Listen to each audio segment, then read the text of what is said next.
Hey guys, welcome back to the channel. Now, it's been a few weeks since we talked about the RS500, and as you can see, the engine is still not in there. That's the new engine. So today's episode, we're going to take a visit to J-Tech Automotive and have a look at this new sexy engine.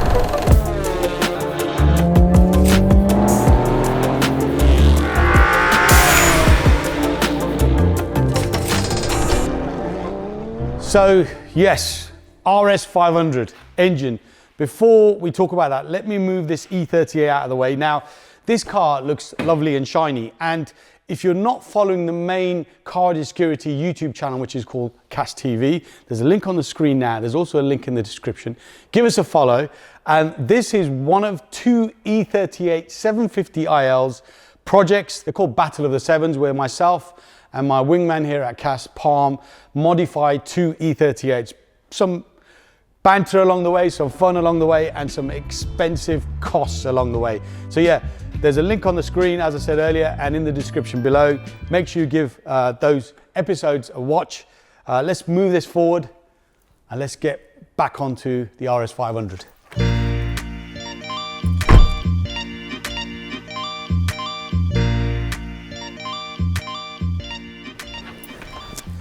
Yes, that is drive height.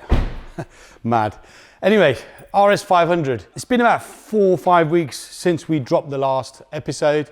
And in that episode, you would have seen that the original engine was still sitting with Jamie, stripped, but we managed to source a replacement engine for the RS500. The tour block was dropped to Jamie at J-Tech Automotive. Jamie's job is to use that new engine that we've dropped to him and refurbish as many parts as possible, and then obviously use loads of new parts to get that engine into a condition where we can put it into the RS500. That engine that I purchased is good for up to 650 brake horsepower. Now, we're not going to get that much out of it. I don't want that much out of it, but we're going to try and get at least 500 brake horsepower out of it. So we're now going to take a drive over to J-Tech Automotive. Jamie has sent me a message a few days ago and said, you need to come and check this engine. So I'm super excited. And at the end of this episode, so don't go away once I've shown you that engine, hang around. I have managed to have a conversation with the engine builder at Castle Performance, who built the engine that was in this RS500 that produced 504 brake horsepower. That's the same car that was on the front cover of Performance Ford magazine. And we're gonna both learn a lot from this chap. So today, let's take a drive over to J-Tech Automotive. Back at J-Tech Automotive, Jamie has requested that I bring some of the blue hoses that were part of the original engine, because these need to get sent off, be cleaned or replaced. So there's a few bits and pieces here. I've yet to see the new engine and what Jamie has done to it. I've seen no pictures, nothing whatsoever. So you and I are gonna see it for the first time together. So let's get inside, let's mic Jamie up, and let's have a look at this engine. What's the front pedal from one side to the other? Hello, mate. Yeah, I'm good. Good.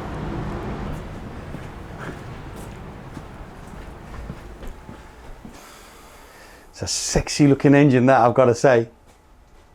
I ignored the brief and just put it together. Wow. Oh my days. It's not finished, but it looks amazing. Everything on it is finished. We just got a lot of odds and ends and bits that you take out of the box to put on and find they're knackered or not good enough. So yeah, there's still a fair few little odds and ends to tie up, but it's not far off being ready to get the car back and get it in it. So I delivered you in January what was just the tour block. Yep.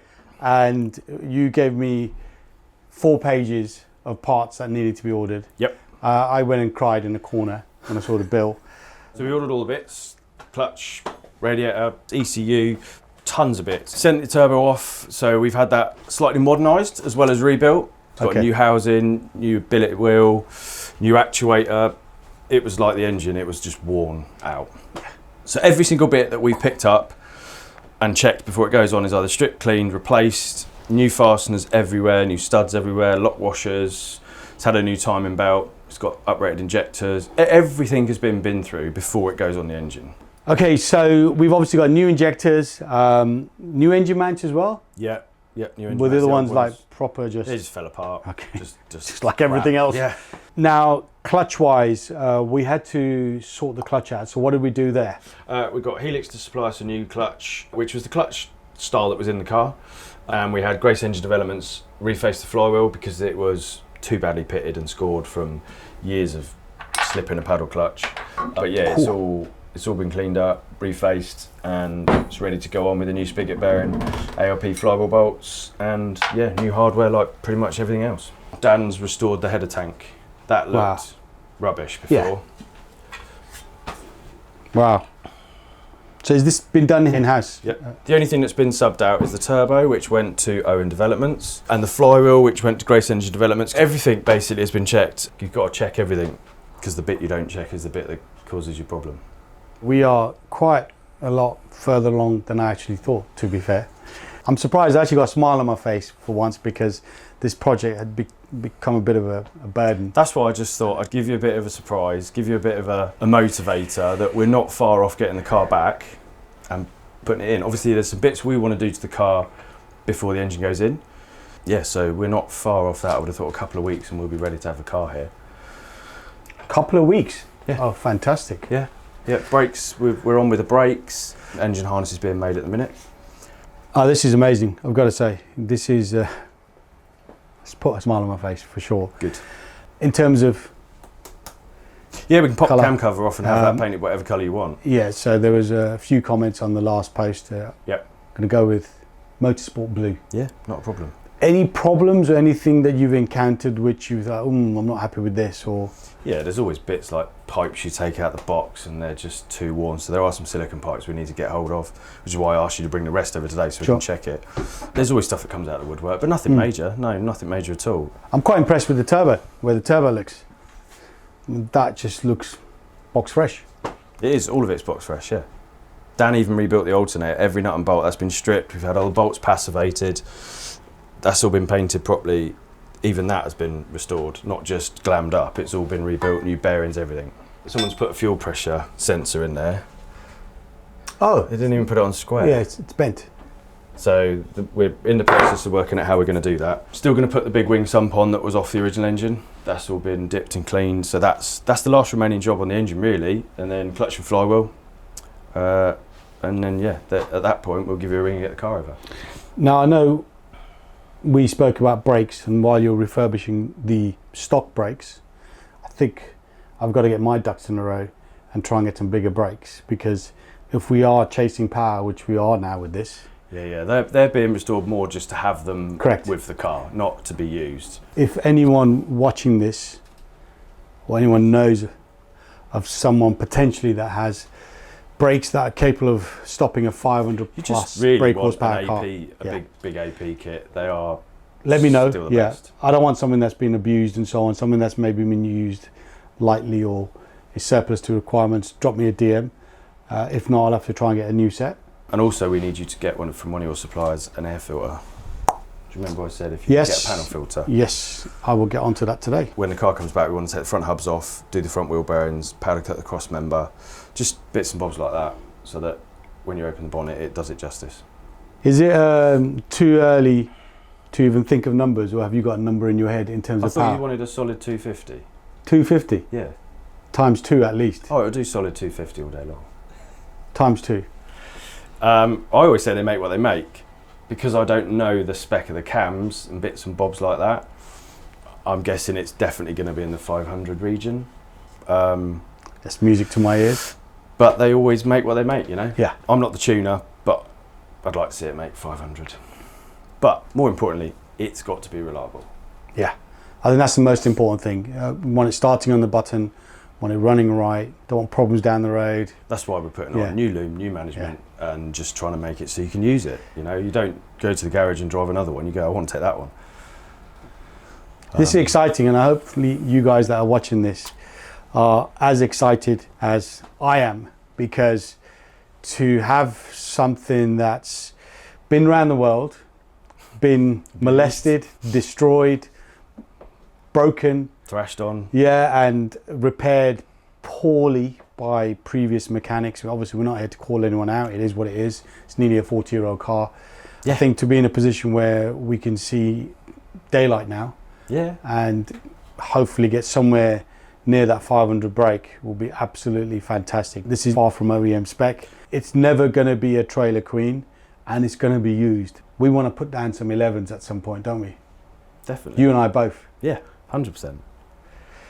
So yeah, there we go. A quick catch up. There's not really much that I can show you. There's not much, obviously, Jamie that can show you here because it's all put together. You can see how it's coming along. You can see all the fresh components here. I think it's just a matter of us now leaving you in peace. I've bought some hoses and some bits and pieces and pipes and stuff. I think I've got to pull my finger out as well because it looks like you're ahead of the game here because the car hasn't been loved in 2 months. No. It needs a interior strip out and clean because it's starting to stink again. Oh, really? If you recall. Right. Yeah, we don't do that bit. I need to get the engine bay cleaned as well.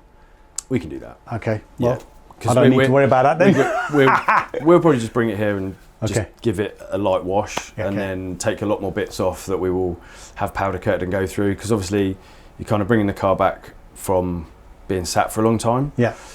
Like I said, we need to make sure there's no stone unturned. Brakes, we've already decided we're going to do new brakes throughout, new lines throughout, new fluids throughout. We'll probably have a look inside the diff, make sure that looks all right. Prop is okay. But yeah, we just want to make sure that every bit that we bolt on has been checked or rebuilt if needed. Also still need a new set of wheels. I've got something in mind, so I just need to get that addressed, to get the wheels, get the tyres, sort the brakes. I need 2 new lights still. Headlights, yeah, definitely. Because that's never going to pass an MOT. Nope, and we are going to get a kosher MOT. There's no mucking around. It is going to be done properly and then you can enjoy it. We'll leave Jamie here and we'll have a catch up back at CAS HQ with the car and we'll talk about analyst and we'll talk about the next steps. So thank you very much, sir. No worries, mate. Wasn't just me. Dan played his part. Massive. Dan, thank you. Massive help as ever. Guys, just check this out. Doesn't she look sexy? I am so excited seeing that engine for the first time. I didn't think that Jamie will be that far along with the engine in terms of putting it all together and just seeing the refurbished parts. I mean, look at that turbo, it looks impressive. Sexy looking engine. Still obviously a little bit to do before it can go in the car. And to be fair, it's not ready to go in there yet. We need to clean the engine bay. I may even get it painted. So we're a few weeks away from getting that engine into this car. Now, earlier on, right at the beginning of this episode, I mentioned to you that I spoke to a gentleman called Steve Smith, who worked at Castle Performance. In fact, he was one of the owners of Castle Performance. The engine that was in this car that produced 504 brake horsepower was built by Steve in around 2001, 2002. And we've had a great conversation with him. Hello. And it was a long conversation. And he actually told me that when I bought the car last year and he's seen the videos, that head on that RS500 engine is not the head that left Castle Performance 20 odd years ago. So the car has been tinkered with and played around with. I sort of knew that, and that's the reason why I've gone in this direction where I'm not using a genuine RS500 engine. This is not a trailer queen. It will never be a trailer queen. It hasn't been that for 30 years. It's been modified. Bits and pieces have changed. And I know some of you purists will be like, return it back to stock. Guys, this car hasn't been stock for over 30 years. I'm chasing a number. I want to get some power down. And that's one of the reasons why I've gone in this direction with a different engine. The engine that came out of the RS500, I will still keep. So that will stay with the car, but the car will have a new engine.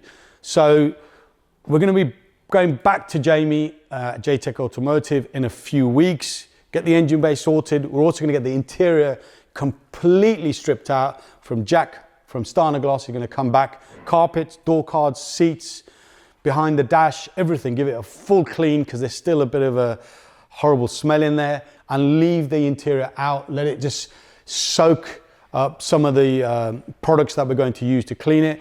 So in the meantime, we're going to work on another 2 cars, and I'm going to showcase another 2 cars on the channel. So over here, we have my Series 1 RS Turbo and my Renault 5 Turbo. Let me tell you what I'm going to do to those. Series 1 RS Turbo, I've managed to get some 17-inch 7-spoke RS wheels, genuine wheels. They've already been refurbished at some point with tires. They will be going on my Series 1. And my Renault 5 GT Turbo, we've also managed to source some wheels. I've just got some tires. So both cars are going to have new wheels put on them. We're going to go for a drive, see what they drive like. 120 brake horsepower in today's world is next to nothing, but they're still cool, fun cars. So we're going to shoot some content with both of these cars. Obviously get them clean, get them detailed, get the wheels on, sort the suspension and the alignment out. And then these cars will be going on the mezzanine floor in the main showroom. The 2 cars are up there, the Golf Mark II 16 valve GTI, that will be coming down, as well as the Peugeot 205 GTI, the MI16, they will be coming down. And also, a lot of you have been messaging me about my GT2 RS, why I've not been driving it. Well, the weather's been horrendous. But so many of you asked me, what's the difference between the 992 GT3 RS and the 991 GT2 RS? So what we're going to do is we're going to do a sit-down episode. I'm going to do a comparison side by side of both RS models. They're a different generation, but there's a difference in power as well and power delivery. And then we're going to go for a drive in both of those cars, and just to give you an idea of what the feel is, the sound, the suspension feel, all of that, the compliance and everything. And at the end of that episode, my 992 GT3 RS will be going up for sale. So yeah, that's probably going to be the next episode that we're going to drop on the channel, and then we'll talk about these 2 cars, and then we'll get back onto the RS500 because I know a lot of you are here for that. Now guys, drop comments below. I'll take it. I've taken some heat for buying a non-genuine RS500 engine. I've taken heat off people that are very well known in this industry, especially the RS500 industry, and some negative comments have been said. And I get it, I understand it, but from my perspective, trying to fit a genuine RS500 engine into a car which hasn't been genuine for 30 years, I just don't see the point. And to do that, it's a costly exercise because there's a lot of stuff that needs to be reversed. So I think the direction I'm going in for me is better, and ultimately it's my car, guys. So there is that. So yeah, drop your comments below. I'll answer them, good or bad. And most importantly, make sure you smash the like button. Make sure you're a subscriber. There's a lot more content coming. I appreciate all the love, guys, and I will see you on the next one.